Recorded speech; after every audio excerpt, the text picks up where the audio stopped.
Good morning friends, welcome to our YouTube channel सरअब्द Sattar Khan. 10th Akshar Bharati Marathi March 2024 guess paper आहे. निबंध लेखन कल्पनाप्रधान निबंध आहे. मी पक्षी झाले तर. चौकटीतील मुद्द्यांच्या आधारे कल्पना करून आत्मकथनपर लेखन करा. मी पक्षी झाले तर. समजा मला कधी काळी देव भेटला आणि काय हवे ते माग असे म्हणाला तर मी क्षणाचाही विलंब न लावता सांगेन, देवा मला पक्षी कर. पक्षी झाले तर किती मजा येईल. दररोज शाळेत जातानाचा त्रास सर्वप्रथम टळेल. मी तर उडत उडतच शाळेत जाईन. वाहतूक कोंडी, रस्त्यावरचे खड्डे, सायकलवर बसून सायकल चालवण्याऐवजी तिला धरून धरून चालवत नेण्याचा त्रास हे सारे टळेल. कुठे जायचे तर रांगा लावा, तिकिटे काढा, महिना महिना आधी तिकिटांची चिंता करीत बसा. हे सगळे नाहीसे होईल. आमच्या शेजाऱ्यांचा दादा शिक्षणासाठी परदेशी चालला होता. त्यावेळी पासपोर्ट व व्हिसा यांनी त्याचा जीव खाल्ला होता. हे असले त्रास तर नावालाही नसतील. कुठे जायचे झाले तर इथे जाऊ नका, तिथे जाऊ का अशा परवानग्या काढाव्या लागणार नाहीत. पंख पसरायचे आणि भरारी मारायची.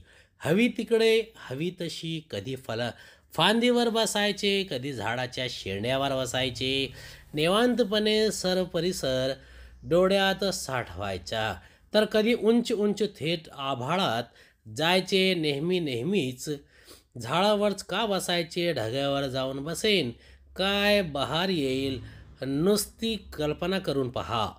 हे विचार माझ्या मनात नेहमी येतात. पण एक गोष्ट प्रकर्षाने जाणवते, मी पक्षी झाले तर शाळा कुठे असेल, मित्र कुठे असतील, वेगवेगळ्या खेळ खेळायचे कसे, हे कशाला, भाषा कोणती असेल. भाषा नसेलच, फक्त एकटीच आकाशात भरारत राहायचे. नको हे मात्र जमणार नाही. पक्षी होण्यापेक्षा मनुष्य म्हणून राहणे हेच चांगले. पाऊस पडला नाही तर. जोरदार पडणारा पाऊस. याचं उत्तर आहे पाऊस पडला नाही तर. आज सकाळपासून जोरदार पाऊस सुरू झाला होता. सगळीकडे पाणीच पाणी झाले होते. घराबाहेर पडणेही कठीण झाले होते. काय तो चिखल, ते गढूळ पाणी, त्यातून चालायचे म्हणजे मोठी कसरतच.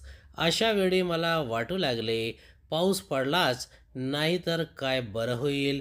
माझ्या मनात विचार सुरू झाला.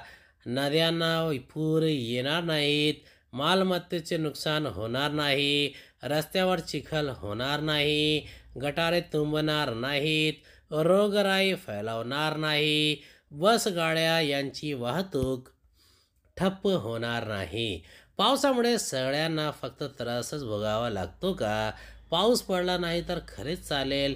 नाही चालणार. कारण शेतकरी शेती कशी करणार, अन्नधान्य कसे पिकवणार, सर्वांना प्यायला पाणी कसे मिळणार, झाडे हिरवीगार कशी राहणार, यासाठी पाऊस हवाच. बरं, पाण्याशिवाय वीज निर्मिती थांबेल, उद्योगधंदे बंद पडतील, त्यामुळे देशांचा विकास थांबेल. अरे बापरे, पाऊस पडला नाही तर किती मोठी हानी होईल. पावसाळ्यात काही दिवस गढूळ पाणी, चिखल, पाण्याने वाहणारे रस्ते, हे सगळे सहन करू, पण पाऊस मात्र हवाच. प्रश्न 5वीचा ई आहे लेखन कौशल्य. प्रसंग लेखन. मी पाहिलेली जत्रा. मी पाहिलेली जत्रा. आमच्या गावाची देवी म्हणजे श्री लक्ष्मी देवी. त्या देवीची जत्रा दरवर्षी मी महिन्यात भरते. यावर्षी माझ्या आईबाबांनी जत्रेला जायचे ठरवले. एस टीने आम्ही गावी पोहोचलो तेव्हा देवळाची रंगरोटी चालू होती. रंगीबिरंगी मंडप घातले होते. एका मंडपात जेवणाची तयारी चालू होती. दुसऱ्या मंडपात प्राथमिक आरोग्य केंद्र दिसत होते. तेथे माणसाची ये जा सुरू होती. आम्ही जत्रेत गेलो तेव्हा तिथे खाऊ, खेळणी यांची दुकाने मांडलेली दिसली. बांगड्या व नकली दागिने विकणारे यांच्याकडे स्त्रियांची गर्दी झाली होती. पो भोंगे वाजवत लहान मुले सर्वत्र फिरत होती. मला जत्रेत सगळ्यात मजा आली ती लिंबू सोडा पिताना आई बाबाही माझ्याबरोबर जत्रेत आनंद घेत होते. देवदर्शनासाठी लांबच लांब रांग होती, पण आम्ही भरभर पुढे जात होतो. श्री लक्ष्मी देवीचे दर्शन घेऊन आम्ही मेरी गो राऊंडमध्ये बसलो, भेळ खाल्ली, उसाचा रस प्यायलो, खूप मजा आली. जत्रेत मला विशेष आवडली ती स्वच्छता. सगळीकडे नेटनेटकेपणा दिसत होता. परिसरातील लोक उत्साहाने जत्रेत सहभागी झालेले पाहून मला खूप आनंद झाला. जत्रेत मला एक मोठा मंडप दिसला. मी उत्सुकतेने आत शिरलो. तेथे 100-150 स्टॉल दिसले. आत काय बरे विक्रीला ठेवले असेल अशी उत्सुकता मला वाटली, म्हणून मी फेरी मारली. तर तेथे भाज्या, फळे, सरबते, काजू, कोकम, खाद्यपदार्थ, कलाकुसरीचे वस्तू, कपडे, टॉवेल अशा वस्तूंची विक्री चालू असलेली दिसली. जत्रेत गावातील युवक मंडळी स्वयंसेवक म्हणून सहभागी झाली होती. त्यांनी विविध कामाची जबाबदारी स्वतः स्वीकारली होती. मंदिरांची स्वच्छता करणे, गर्दीचे नियंत्रण करणे, पोलीस नियंत्रण कक्षाला सहकार्य करणे इत्यादी कामे ही युवक मंडळी उत्साहाने पार पाडित होती. या सर्वामुळे जत्रेचा आनंद घेणे सर्वांना शक्य झाले होते. मी आणि माझी आई बाबा जत्रा भेटीमुळे सुखावलो होतो. आत्मकथन. मी शाल बोलतोय. काय खूप थंडी वाजते ना, मग कपाटातून बाहेर काढा आम्हाला. कपाटातून बाहेर आलो की आम्हाला खूप बरे वाटते. आमचा मऊ उबदार स्पर्श तुम्हा सगळ्यांना हवा हवासा वाटतो, होय ना? मी म्हणजे शाल. उबदार आणि मऊ कोणामुळे असते ते तुम्हाला माहीत आहे का? आपल्या देशातील हिमाचल प्रदेशात मोठ्या प्रमाणात थंडी असते. तिथे मेंढ्यापालनचे केले जाते. त्या मेंढ्याच्या अंगावर मऊ केस असतात. त्या मऊ केसापासून लोकर बनवली जाते. ही लोकर उबदार असते. यापासून शाल, स्वेटर, हात मोजे, पाय मोजे, स्कार्फ, कानटोपी, पोंचो असे अनेक प्रकार बनवले जातात. थंडीपासून तुमचे रक्षण करणे हे तर माझे कामच आहे. हे काम मी नेहमी मनापासून करीत असतो. रस्त्यावर राहणारा गरीब असो की जगातील सर्वात श्रीमंत व्यक्ती असो, की सगळ्यांना सारखी ऊब देते. सध्याच्या फॅशनेबल युगात बाजारात माझी विविध रूपे विक्रीला असतात. चित्रपटातील नायक नायिकांनी मला आधुनिक रूपात परिधान केल्यामुळे मी फॅशन म्हणून लोकांना आवडू लागले आहे. व्यावसायिक जगात माझ्या विविध रूपांचे फॅशन शो होऊ लागले आहेत. त्यामुळे जागतिक बाजारपेठेत आमची विक्री सुरू झाली आहे. लहान बाळापासून वयोवृद्ध व्यक्तीपर्यंत सारेच आमचा वापर करतात, तेव्हा मला खूप बरे वाटते. बर्फाळ प्रदेशात आपले जवान सीमेचे संरक्षण करतात. त्यांच्यासाठी प्रेमाची ऊब घेऊन मी कायम तेथे असतो. थंडीचे दिवस आले की माझे आनंदाचे दिवस सुरू होतात, कारण मी सतत तुम्हा सगळ्यांच्या सोबत असतो. वैचारिक लेखन.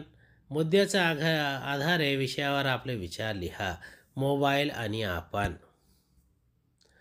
माणसाने आतापर्यंत अनेक शोध लावले आहेत. त्यापैकी मोबाईलचा शोध हा सर्वात महत्त्वाचा शोध आहे. या मोबाईलने आपल्या जीवनात क्रांती आणली आहे. लहान मुलापासून ते वृद्धपर्यंत सर्वांना मोबाईलने वेळ लावले आहे.